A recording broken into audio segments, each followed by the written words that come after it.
Assalamualaikum warahmatullahi wabarakatuh. Perkenalkan, nama saya Muhammad Deni Fajrul Solamat Elva ini NIM 18133000350 dari kelas 4 PGSD A3.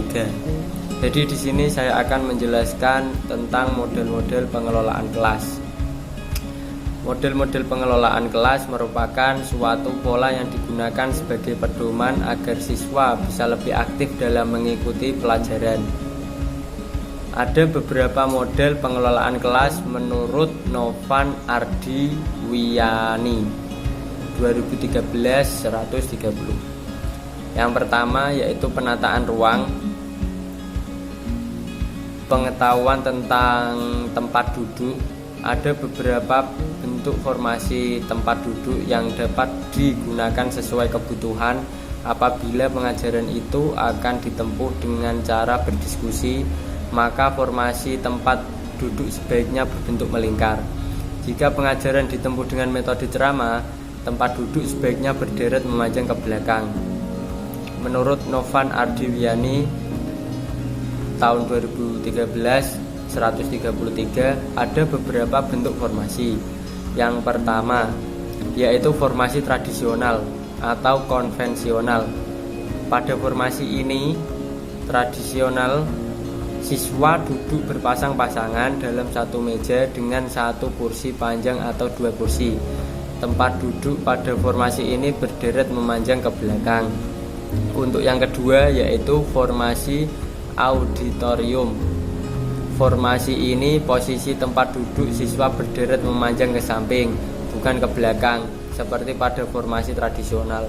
Formasi auditorium ini memungkinkan semua siswa untuk mudah melihat pergerakan guru.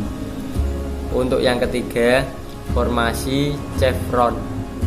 Formasi chevron, jarak antar siswa dan jarak siswa dengan guru dapat terkurangi. Dengan demikian, formasi ini menjadikan guru dan siswa mempunyai pandangan yang lebih baik terhadap lingkungan kelas dan dapat berperan secara aktif dalam kegiatan belajar mengajar.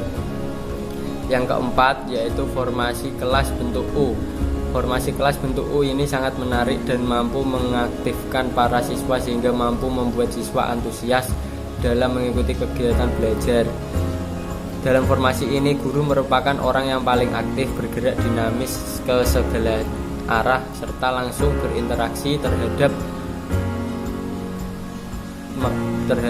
siswa dengan berhadapan-hadapan. Untuk yang kelima yaitu formasi meja pertemuan. Formasi ini dapat digunakan dengan cara membagi siswa menjadi beberapa kelompok di dalam kelas, yang mana guru biasanya memberikan tugas kelompok untuk diselesaikan secara kolektif. Untuk yang keenam, formasi konferensi. Formasi ini dapat membuat siswa menjadi lebih aktif di dalam kelas karena siswa akan menguasai jalannya kegiatan belajar mengajar. Yang ketujuh yaitu formasi pengelompokan terpisah atau breakout grouping. Jika ruang kelas memungkinkan atau cukup besar, guru dapat meletakkan meja-meja dan kursi yang mana kelompok kecil dapat melakukan aktivitas belajar yang dipecah menjadi beberapa tim. Yang ke-8 yaitu formasi tempat kerja. Formasi ini sangat tepat jika dilakukan di dalam laboratorium, yang mana setiap siswa duduk satu tempat untuk menggerakkan tugas seperti mengoperasikan komputer, mesin, atau melakukan praktik di laboratorium. Yang ke-9 yaitu formasi kelompok untuk kelompok.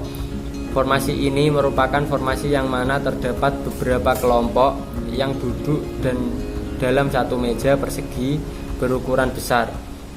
Bisa juga dengan membuat beberapa meja dijadikan satu membentuk meja besar, sehingga setiap kelompok duduk saling berhadapan. Yang ke-10 yaitu formasi lingkaran.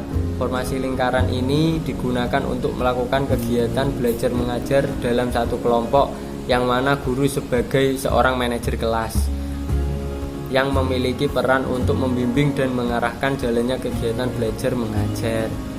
Yang terakhir, yang ke-11 yaitu formasi periferal.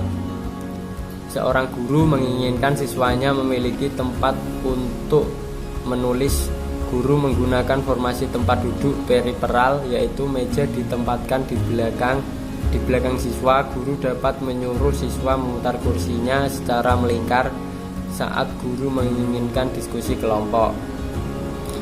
Terima kasih, cukup itu yang dapat saya sampaikan. Semoga bermanfaat. Wassalamualaikum warahmatullahi wabarakatuh.